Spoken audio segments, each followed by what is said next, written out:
Welcome to QuickBites, public speaking tips and techniques you can digest in 5 minutes or less.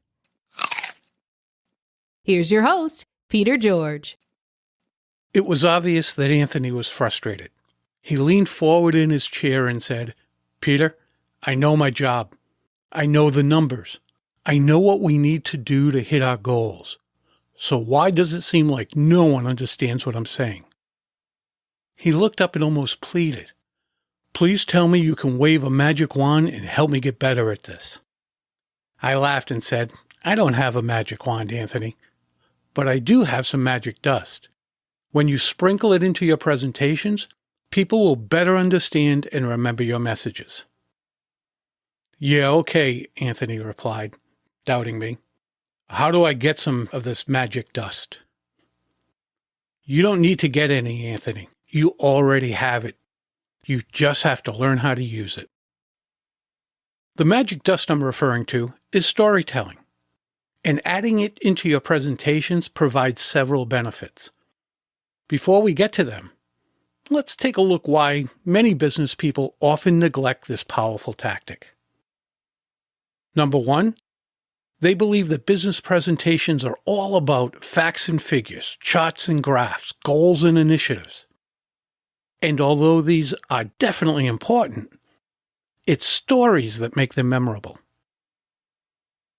Number two, since their superiors don't incorporate stories into their presentations, people believe that neither should they. And number three, they believe that they don't know how to tell a story. Wrong. Everybody knows how to tell a story. We tell them all the time.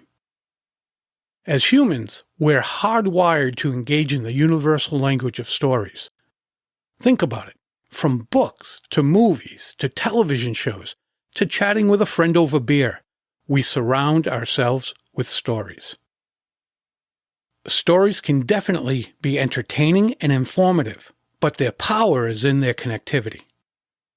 Studies show that when listeners are involved in a story, mirror neurons in their brains light up in the same areas that light up in the storyteller's brain.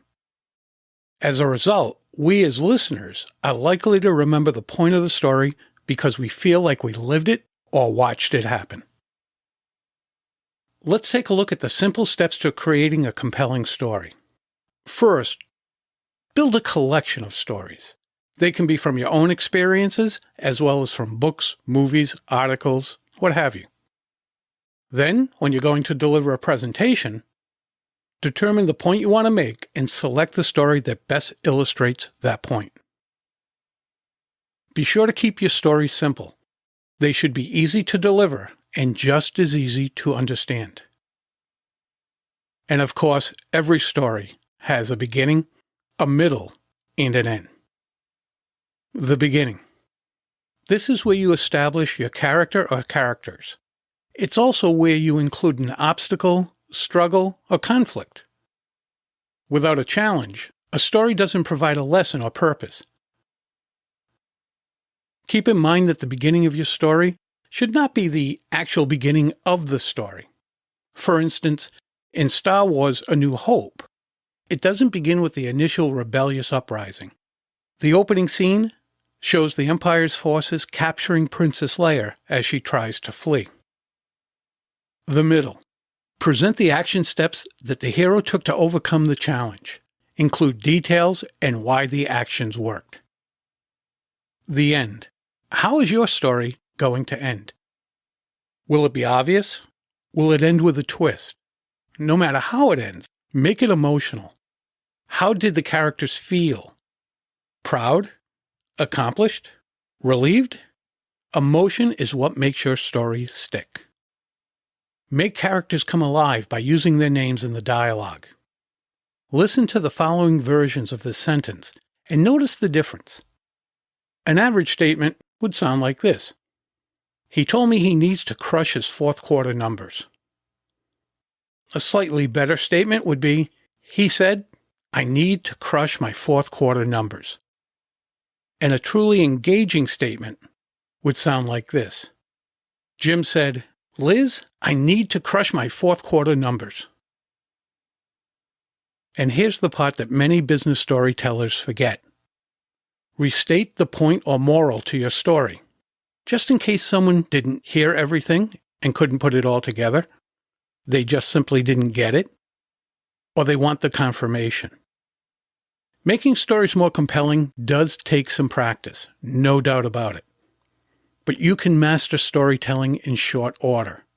So sprinkle some magic dust into your presentations. And when you see how engaged your listeners are, it will quickly become one of your favorite tools. And don't be surprised when they catch on and do the same. Thank you for devouring another episode of QuickBites. Tune in Monday when you'll hear another episode of Public Speaking with Peter George, and again Thursday for your next episode of QuickBites. Until then, remember, when it comes to speaking in public, you've got this.